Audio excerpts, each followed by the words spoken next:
The broadcast is now starting. All attendees are in listen-only mode. Hello, this is Barbara Banks of Wilderness Travel, and I'm delighted to introduce Jason Nott, an absolutely exceptional safari guide who leads our exclusive desert lion safari. Raised in Namibia in a family with a deep history in wildlife conservation, one of Jason's greatest influences as a child was his godfather Flip Stander, who now runs the Desert Lion Conservation Foundation and is considered the world's leading authority on desert lions.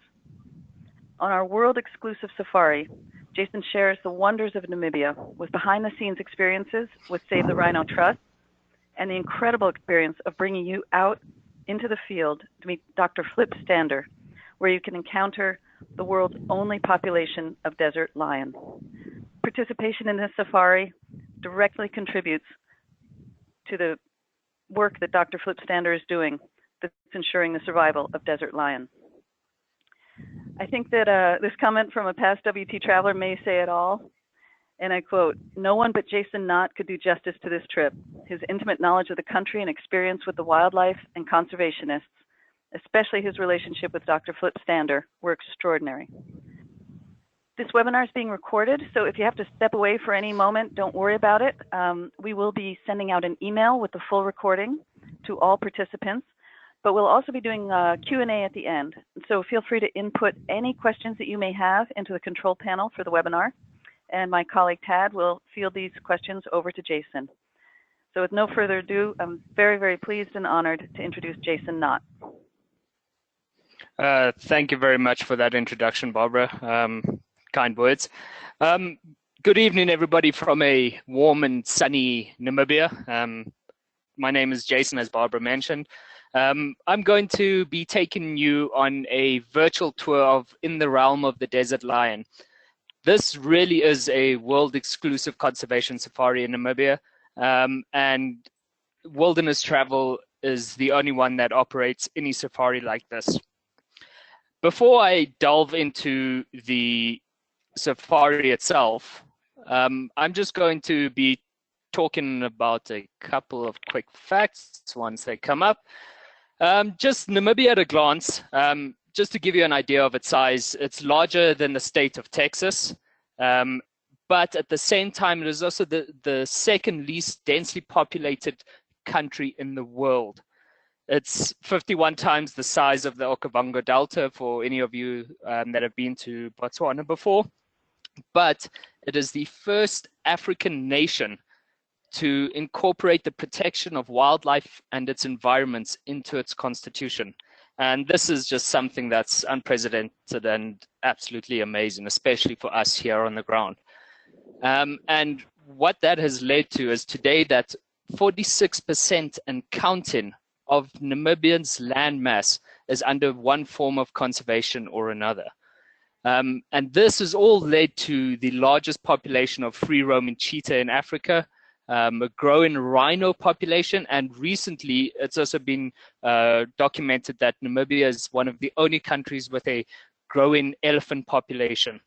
But what makes Namibia really iconic is the Namib Desert, and in this desert we have these amazing adapted desert species such as the elephant, the lion, the rhino, and many, many more species that are only found in this western region of Namibia. Now, you take all these facts and you bring them together into a country that is just willing to save species and the land that they live in. And in my opinion, you have one of the greatest conservation stories ever told. And on this exclusive conservation safari, that is what I am going to show you. We are going to experience it. We're going to have an immersive experience with the researchers, the conservationists that make this all possible. Now, just to talk about myself a little bit, Barbara covered most of it, but yes, I do come from a background where conservation is in my blood. My dad was in conservation, my mom was in conservation, all my role models growing up were in conservation. And it was through this that I got to spend a lot of time in the wilderness, in the bush, spending time with these species and just enjoying what it's all about, being out there and connecting with these animals on an eye level basis. Now, at the same time, I really enjoyed working with people, from communities to people from other countries. And it was once I left school that I found this connection in tourism where I could connect my want to work with people to serve my will to protect Namibia as it is. And it took me almost a decade to get to the point where I am now, where I can lead a conservation themed safari that actually has a real positive impact on the ground. And this is what we're going to be diving into shortly. And as you can see on the screen, I am quoted by saying this. This is by far the best safari I have ever guided, allowing myself to take my guests on a journey of discovery and exploration while having a true impact on conservation in Namibia.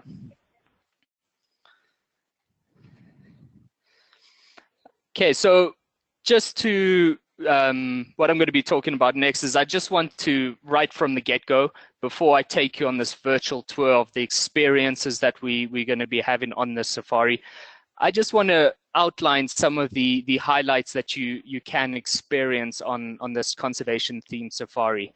And it's very important to me and to the conservationists, and it really enhances your experience that this is an exclusive safari. And it's only 6 participants, and it will always be guided by myself. On the safari, we get to learn about the conservation efforts of Dr. Philip Sander, the world's leading authority on the elusive desert lion. We get to go behind the scenes at the Africat for close encounters with cheetah and leopard on our behind the scenes departure and our June vet check departure. We get to meet with the field staff, the men who are doing the work on the ground that of Save the Rhino Trust, responsible for conserving Namibia's black rhino from extinction. And that beautiful animal you see there is what they are working towards. As I mentioned, we at Africat will have a behind-the-scenes experience, but at the same time, we will also have an opportunity to track cheetah that have been released out into the wild on foot. And at the same time, we will also have an opportunity to track leopard by vehicle, and we get to have this really close encounter with these really secretive animals. Talking about tracking animals on foot, once we're in Damroland, we are going to go out with Save the Rhino Trust, and we are going to go out and look for that elusive desert black rhino, where we actually approach this animal on foot and get into a nice position to view this animal. Then with me, we'll go out into the bush a bit, and we'll go track desert adapted elephant, where I put my tracking skills to the test. And then once we are with Flip, we will also do that with the desert lion. We'll also have an opportunity to walk among the prehistoric rock engravings at Twyfelfontein. I will, should I say, arrange these really special bush breakfasts, lantern dinners, and every one of our meals will be a picnic under a tree out in the African savannah somewhere. So now to dive into the safari itself, I'm going to just focus on the main components of the safari.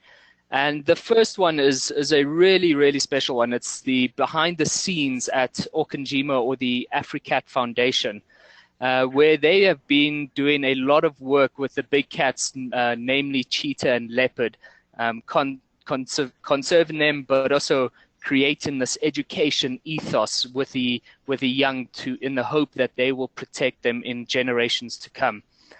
Now, while we are at Africat or Auchinjima, I mentioned that we will go out tracking leopards and tracking cheetah, but with our relationship with the Africat Foundation, they've extended a really special opportunity to us, where we get a behind the scenes look into what it takes to run a reserve like this. And this reserve is a prime example of something that we call island-bound conservation, where a private entity has come in and has wanted to protect an area and the species involved, and but is surrounded by commercial farmland, and that's where that island-bound conservation comes from. And this is something that we'll dive into. We'll talk to them about how difficult it was to set up, and you know what the joys. I mean, you can see their happy faces there. The joys they get out of conserving these special species.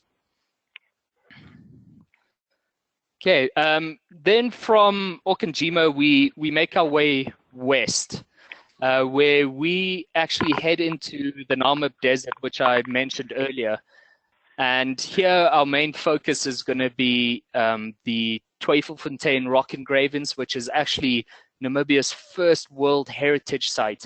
We get to climb off the vehicle and walk among these prehistoric rock art that date back to over 6,000 years old. And here we are standing in this day and time observing these rock engravings. Then from there we make our way to where like I mentioned, I put my tracking skills to the test, and we go out and search for the elusive desert adapted elephants, which can cover anywhere up to 50 miles a night. And one morning they'll be here and the next morning they'll be gone. And the search for them is actually sometimes more rewarding than the actual sighting themselves. But once we find them, we will get a up-close encounter without disturbing them, where we get to monitor their behavior, see the interaction between them, and talk about what makes them so special that they've adapted to living in a desert where there's very little water and very little food. The area that we're going to be driving through is absolutely scenic, and it changes every corner that you go around. And it's a really, really special place to see these majestic beasts wandering around. From here, we make our way to what we call the Palembang concession. Now, the Palembang concession is an area which has national park status but isn't declared a national park. So it is very well protected. And here there are a couple of entities working together, a private entity, the government, an NGO, and local communities all working together to protect this area. Just like the communal conservancies around them, they want to ensure that the Namibian area is preserved for future generations. Now, on our way to this pristine area, we are going to meet with the field staff of Save the Rhino Trust, and they're actually going to take us into their headquarters and give us a behind-the-scenes tour of what it actually takes to monitor these rhinos and protect them from this threat that is poaching. Once we've really understood what work goes into it, we are then actually going to experience it. We are going to go out one morning with the team from Save the Rhino Trust. As they go out and monitor these rhino, they are going to track them by foot, follow their footprints, get up and close to them so that they can take an ID document photo for their records.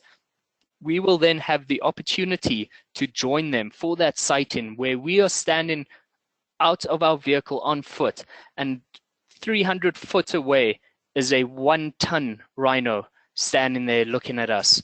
And this is all our part in conservation. As we are going out there, we are covering the costs of these rhino ranges and playing our part in conserving these black rhinos, which are very, very special here in northwest Namibia, as we have the largest population of free roaming black rhinos in Africa. Now, coming to the part of the safari which is known as in my opinion, the highlight of the safari, it's the area that's called Kookeveld. Now, the Kookeveld is an old, very ancient geological area that has these amazing landscapes. And there, amongst this harsh environment, we come across elephants, and especially these beautiful, majestic lions. and we are going to go off into the bush, into some really wild places. But don't worry, we'll make sure that you're in comfort. We'll give you good food, a nice glass of wine at the end of the day, and a comfy bed to sleep in. But we are going to allow ourselves to get out into this wilderness area and roam with these lions. Now, these 3 nights that we're going to be camping out there is definitely the wildest area of Namibia, and by far my favorite area in Namibia. We are going to be spending our time out there with the Desert Lion Project that was started by my godfather, Dr. Philip Stander. And I've been involved with it since I was a little kid. I remember collaring my first lion when I was 3.5, 4 years old. And it's been something that I've done on holidays ever since then. Now, Dr. Philip Stander is a man that works by himself, and when he started the project, the lion population in northwest Namibia was only 12, and now this population stands at over 150, covering an area of 50,000 square miles. So it's just something really fascinating, an amazing story that from nothing, this lion population has bounced back to the largest desert lion population in the world. Now, when we're out there, we are going to have, hopefully we'll find the lions, as sometimes they can be elusive, but we've always seen them. We are going to spend time with these lions. We're going to understand them, because right next to us and around the fire and at lunch, we are going to have Dr. Philip Stander sitting there with us, telling us his view, his opinions, his triumphs, his tribulations over the last 20 years in conserving these amazing animals. And you can see the lion on your screen. It's just in perfect condition, nothing to worry about but survival. And that's where Flip has played a major role around the conservation of these lions, is getting their story out there. And we are going to have the exclusive opportunity to be a part of that story. Now, you know, we can talk about all the highlights on the safari. We can talk about all the wildlife that we're going to see, from the leopards and the cheetah that we'll see at the Africat Foundation, to the desert adapted elephants, to the desert rhino, to the desert lion, to all the plains game that we will see along the way, mixed in amongst these. But for me, and from many of my past guests that I've had with me, the highlight of the trip is always the 3 nights that we have out in the desert with Dr. Philip Stander. I mean, not only do I get to share a glass of wine with my godfather around the fire, but we get to pick the brain of one of the most intelligent people around, and especially when it comes to conservation of a species. We are going to be out there by ourselves with him, just my 6 guests, myself and Dr. Stander, sitting around the fire telling stories.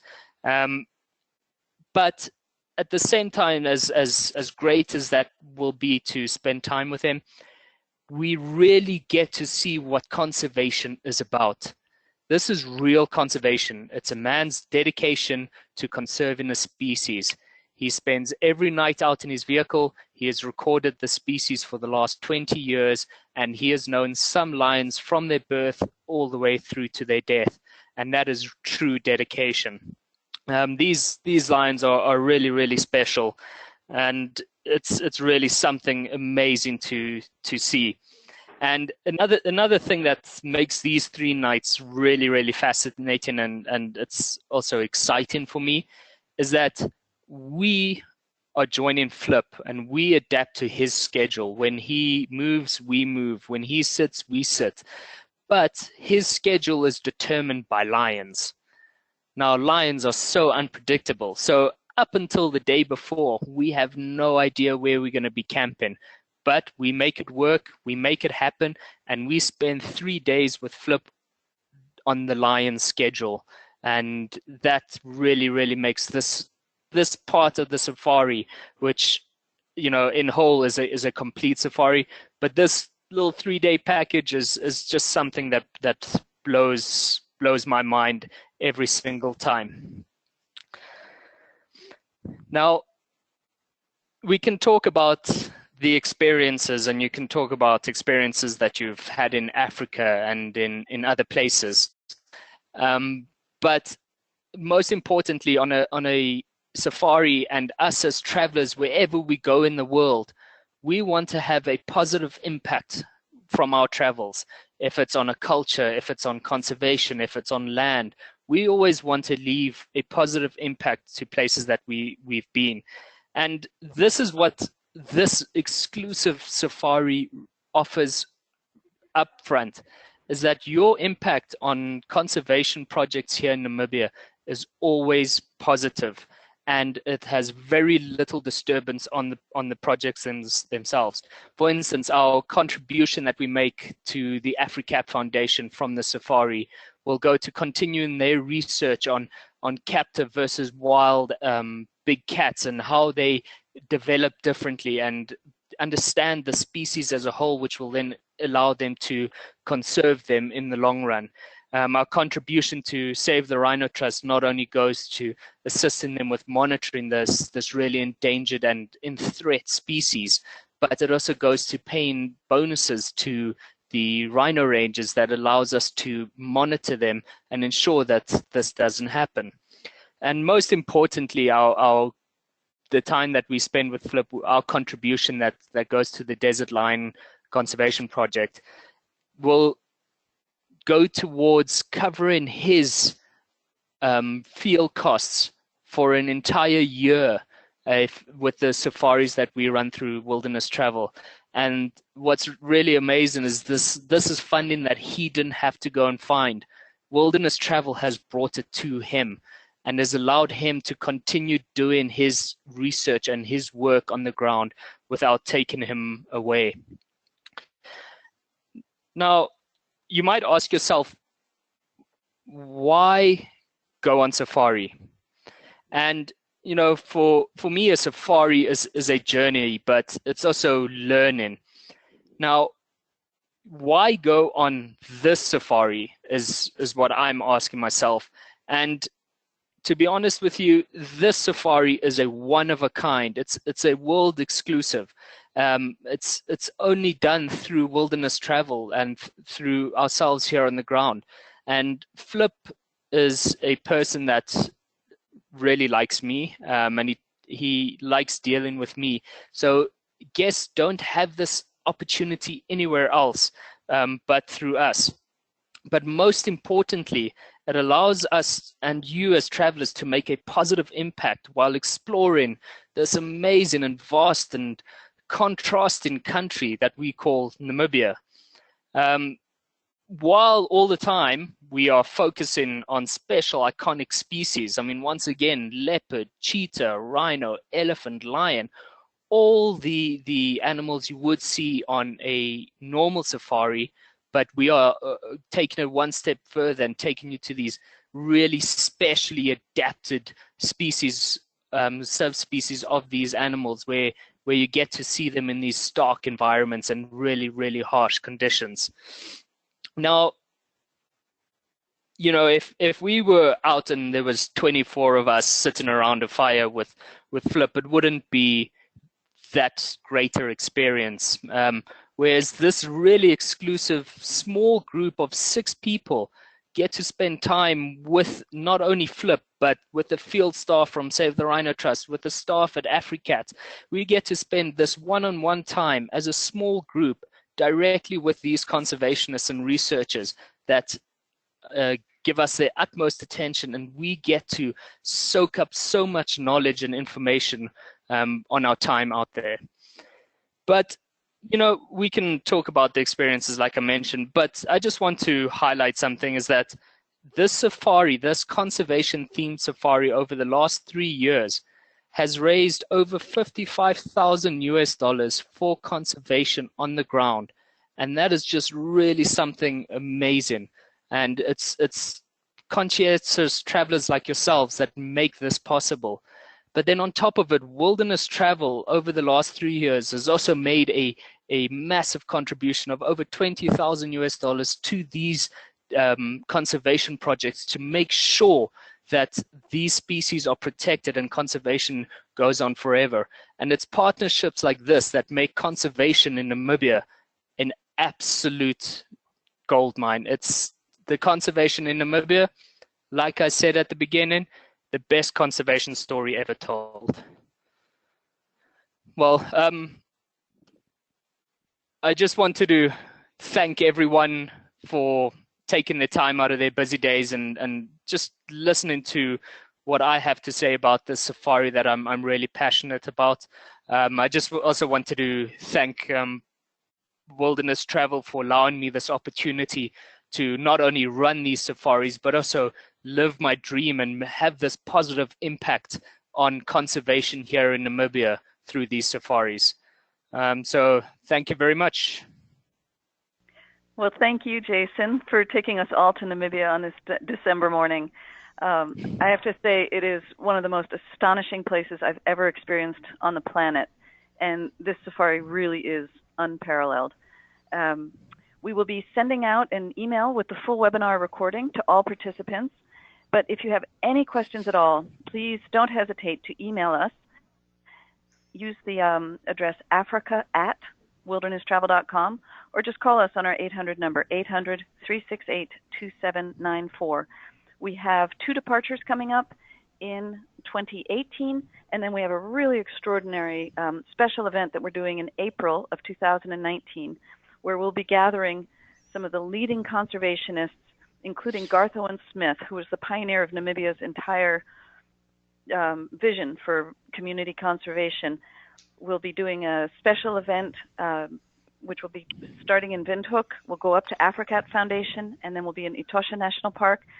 And we have 8 safaris, special safaris, that will then flow around that special event. So you would have a chance to meet and get to know all of the visionaries who are enacting what is truly the most hopeful and extraordinary conservation work on the planet right now. So again, thank you so much for joining us. I'm going to turn this over to my colleague Tad, who will be fielding some of the questions that have been entered in by the webinar participants. Thank you so much. Thank you, Barbara, and thank you, Jason, as well, for an incredible virtual trip through Namibia. We do have a number of questions here for you guys, both for Jason and a few for Barbara. The first, Jason, you mentioned the 3 nights camping up in northwest Namibia when you're out with Philip Stander. Can you describe in a little bit of detail what that desert mobile camp accommodation is like, and then maybe also briefly just mention the other accommodations that come prior to the mobile camp? Okay, thanks for that one, Tad. So with the 3 nights that we're out in the desert with Flip, we have to be mobile because these lines can cover great distances. But we do make sure that the guests are in real comfort. So every guest will have their own tent with big cot stretchers, with thick, nice mattresses, pillows, duvets, really comfortable sleeping. We will have a field loo, and we will set up bucket showers for everyone. We'll have communal dining under a gazebo or a large tent, and then I will have a field crew or a team of 3 or 4 that will join us out there to make sure that all our comforts are met while we're out there. Really, really comfortable stay, but it allows us to get into the areas where we need to be to have that experience with the lions and Dr. Flip Stander. Then going back to the other accommodation, the Okindjima is, well, Windhoek would be our first one, where we would be staying at Galton House. Very comfortable B&B just off to the center of town. It allows us to group there together and really prepare for the safari before we head out. And then we have Okindjima, which is very, very comfortable, really exquisite accommodation out in the private reserve, where in the center where all the conservation takes place. Then we go to Dummerland, where we stay at Mwani, which is really comfortable, but it's built up into the granite boulders, really scenic, and one of the best sundowner spots in the country. Then we make our way to Desert Rhino Camp, where we will be staying in large tented rooms, but in the center and in the heart of what we call the rhino area. Perfect. Thanks, Jason. I mean, clearly camping is a phrase that we often use with Africa when on safari, but this is certainly not North Face pop-up tents. These are beautiful luxury mobile camps. And you also mentioned a bucket shower. And again, for those of us that are not regular Africa safari goers, that could conjure up a certain type of image. Can you just describe what a bucket shower is? For me, as somebody who's been on safari a few times, it's one of my favorite Africa experiences. But can you just describe what a true bucket shower is when you're in the mobile camp? No worries. So we set up a tower area which is completely sealed off. It's like you walk into a bathroom, but instead of having a tap which you switch on and running water comes out, the crew will hoist a bucket with water to your temperature. They'll hoist it up for you. And because we are in a desert area and water is very scarce, we try and use as little water as possible. And the best means of this is a bucket shower, where you get your allotted amount of water.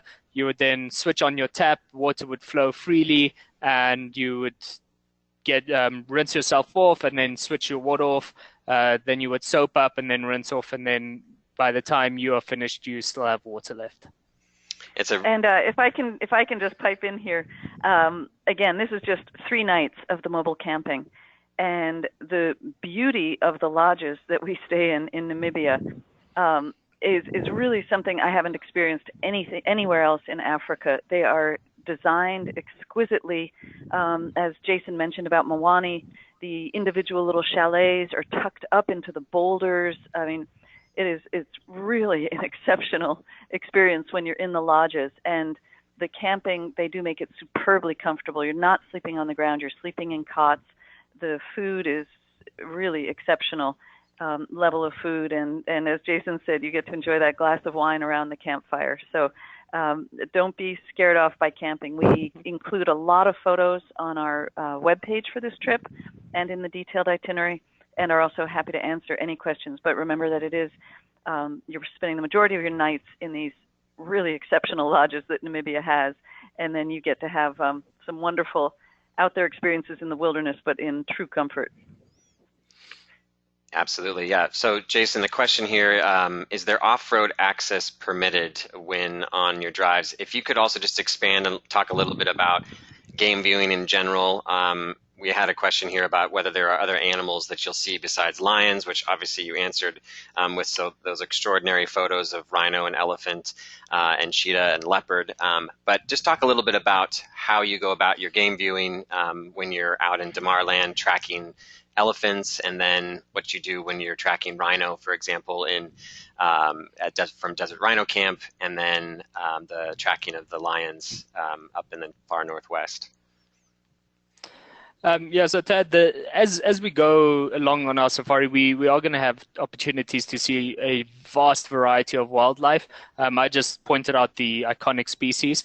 But for the desert-adapted elephants, for example, actually all 3 species, the desert-adapted elephants, the desert rhino, and the desert lion, that entire area that we're going to be traversing is a really sensitive area. So we try and minimize our off-road driving. But there are 2-track roads that will take us to these places. And for the desert-adapted elephants, for example, a lot of the time they will be covering or be in the shade of trees in these large ephemeral riverbeds where we are, or I feel comfortable enough to do off-road driving because it's not a sensitive terrain. But for desert rhino, for example, we are going to be in really sensitive terrain. So what we do there is we take a road that gets us closest to the rhino, and then we actually disembark the vehicle, and on foot we approach the rhino to get our sight in. Then with the desert lions, this may vary a lot depending on the areas that they're in, but the area that they're normally in is a very sensitive but with the assistance of Dr. Philip Stander, who's been traveling in that area, he has to get close to them to monitor them, and then we just stay in his tracks if we do need to do off-road driving. Excellent. Question here, do lions and cheetahs tend to live in the same areas in Namibia or in separate areas? And can you give a rough idea of the percentage of the days on this safari where you may see lions and or cheetahs? Okay, so with regards to cheetahs and lions living together, you actually find them living in the same terrain throughout most of Africa, but especially in Namibia, the cheetahs seem to be slightly more hardy. But where we have great numbers of lion populations, for example, in Natasha National Park, we have a lot more lions than cheetah. They tend to not live so nicely together, but out in the desert where they've got this vast area to expand, the cheetah can get away easily. So there you will find cheetah and lion living in the same area. Now, obviously, depending on how chance sightings of cheetahs go elsewhere, we will have 2 days of the safari focusing on cheetah and leopard. So we'll have quite a few sightings at the beginning of the safari. And then at the end, we have those 3 nights with Philip Stander. So it would be two full days and then a half, maybe, let's say 3 days with the lions if the opportunity arises. Great. We've got a question here from, looks like some guests that are going to be joining you for the July 19th departure this coming summer. They're wondering about the birding opportunities. Maybe just briefly describe what you have an opportunity to see as far as birds go during that month. So birding in Namibia is actually very fascinating. I mean, we have close to 696 species. And that's at its peak when all the migrants are here. But what's really fascinating about Namibia is we actually have a lot of endemics and near endemics.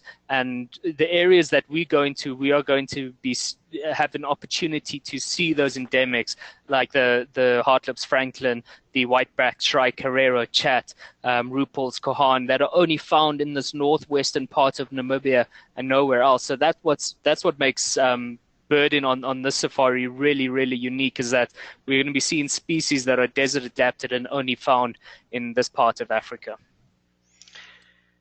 Great. And then a question here, just general question about Namibia and game viewing. When is the best time of year to see young animals or babies being born?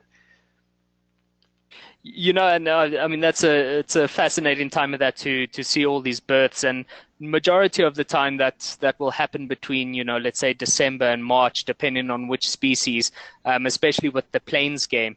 But when it comes to these other species like lions, rhino, elephant, this can happen any time of year. They don't have a set routine. But what happens is in other times of year, you get to experience rut and mating rituals, and things that lead up to the babies, and it all forms this really fascinating story. Jason, this is a bit of a bigger picture question, and probably deserves its own webinar, but why was Namibia chosen for these conservation efforts? You talk about this greatest conservation story ever told. Maybe just a real brief summary of the history, and how people can obviously experience this conservation story even beyond this trip. Are there other opportunities for that? So Namibia wasn't just sort of given this opportunity to conserve itself. It was actually our leaders and the people that fought for our independence, that right from the get-go, they had this instilled conservation ethos built into them, where all they wanted to do was protect what they had for future generations. And from there, it just sort of developed into this really amazing story where we proclaimed more national parks. The communal conservancies were brought online, which is a model that has actually been extrapolated to places like Mongolia, where they want to take this model of communal conservancy conservation and expand it to theirs. So it's a lot of work and dedication that over the last 25 years, and we have to add that there was some periods of really good rain that led to this massive growth in conservation and in wildlife numbers. But what's really amazing is that we haven't stopped. We are continuing to grow our conservation ethos. And our next biggest focus is education with young children, because they are the future generations that are going to be taking over this great country. And we need to make sure that they're suited. And that's why a conservation safari like this is really, really important.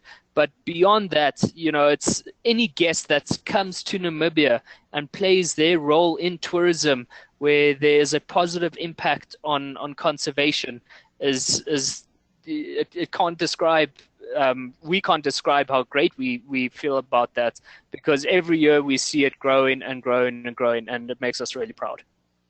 This is something that one sees throughout a safari in Namibia. It's really quite extraordinary to see the level of commitment that all Namibians have in this, and the amount of pride they have in the conservation story.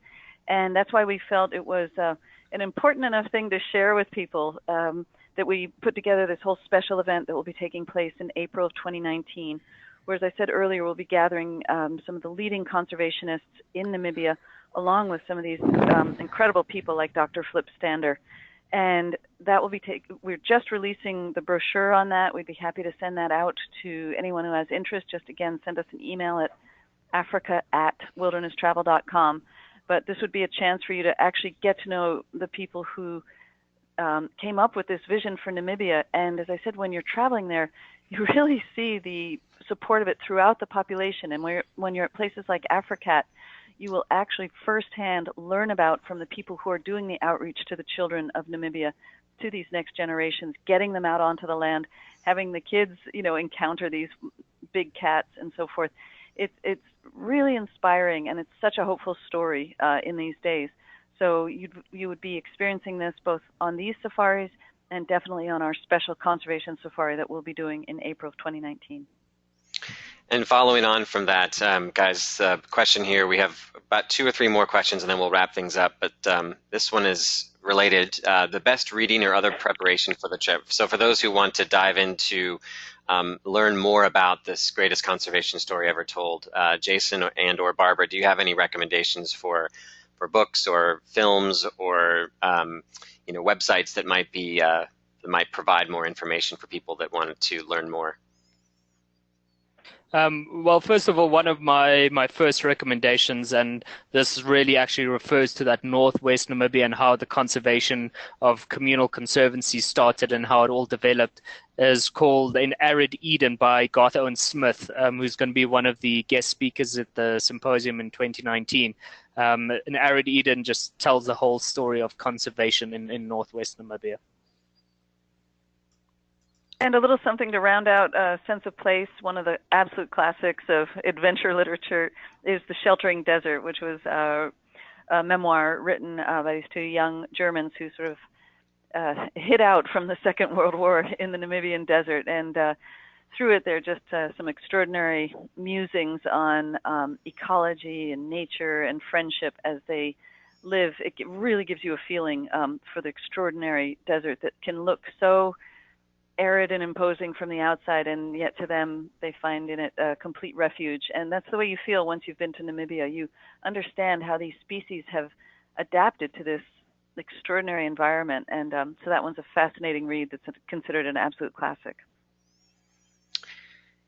Great. Jason, question here about interacting with local people, with native people of Namibia. Is there opportunities on this particular safari for that, interacting with the Himba, Herero, or others?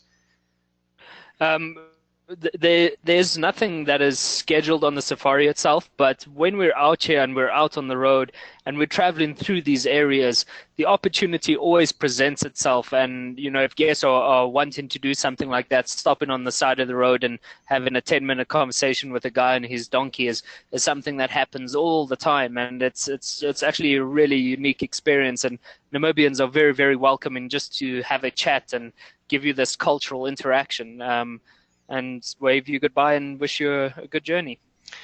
And of course, the safari staff often people say they came for the animals, but they fell in love with the people. And being out on safari, being with the various camp staff, is an incredible opportunity to sit down around the campfire, get to know, things about their lives, share our own lives, and so that's a wonderful touch point right there. That, and also the Save the Rhino Trust trackers as well, who are all from that local community. When you're out tracking the desert adapted rhino with them, they have some amazing stories to tell about their experiences protecting the black rhino in that particular conservancy. Okay, we'll do two more questions here. This kind of follows on from that, which is, are these conservation safaris or this trip, is it on closed property? So maybe just touch on the conservancy concept, Jason, and then describe where you'll be throughout the trip, the different environments. Yeah, so I mean, something that's very unique to Namibia is we have these wide open spaces with very little people living in them, and it's really allowed us to conserve areas. But this has all come in the model of these communal conservancies where the government has given custodianship of the land and the natural products back to the local farmers. But on this safari, we actually get to experience a wide variety of properties, and it allows us to immerse ourselves in these different ways of conservation and how you have to think differently when it comes to these areas. For example, at Okajima, we're on private farmland that has been turned into a nature reserve. When we're in Damraland, we're in a communal conservancy where wildlife roams right through villages. And then we move to the Palembang concession, which is government-owned land and has that national park status but isn't a national park. And then up into the far northwest, which is a sort of combination of concession and conservancies. I think this goes back to Jason's one of his early points on that very first slide, where he talked about how 46% of Namibia is under some sort of conservation protection, and as you can see, there are a whole variety of ways that the land is being protected. But nonetheless, there's 46% of it that has that level of, or one level of protection or another, and you'll get to experience a lot of different ways that the Namibians, in innovative ways that the Namibians have done this. Okay, I think we have a lot of other questions. For those that we don't get to now, Wilderness Travel team will respond to you by email with answers to your questions. But the last question, Jason, for you and or Barbara is, can you briefly mention other safari trips which you lead that are available through Wilderness Travel? So one of the other safaris that I do with Wilderness Travel is actually one of our other conservation themed safaris, which is the giraffe conservation safari, where we have a very similar focus on this whole conservation ethos in Namibia, where our shift focuses from the desert lions to the giraffe, where we still meet up with members of that whole team and get to experience what work has been done on the ground. Fantastic. And then, of course, Jason will be leading some of the safaris in April of 2019 when we have our special conservation event. Absolutely, great. All right, Barbara, if you want to just wrap things up, as I said, we'll respond to all the other questions by email, and of course, there's lots of information on Wilderness Travel's website about the accommodations, daily itinerary, and more about Jason and the conservation story in Namibia. So thanks, Jason, very much, and I'll just throw it over to you, Barbara. Thank you so much. Yes, on Wilderness Travel's website, you'll be able to look up in the realm of the desert lion. You'll see special tabs there spelling out dates, prices, lodging. And if you click on leaders, you'll see Jason there, and you can also click on him there, and you'll see all the other trips that he'll be leading. Again, we invite any and all questions to africa@wildernesstravel.com or give us a call on our toll-free number. And many, many thanks to you, Tad, and to you, Jason, for the incredible work that you're doing out there. It's just such an honor to be a part of helping Namibia in this work that they're doing that's really setting the example worldwide for what is possible. And so thank you for that inspiration, and thank you for the expertise that goes into it. Thank you very much, Barbara.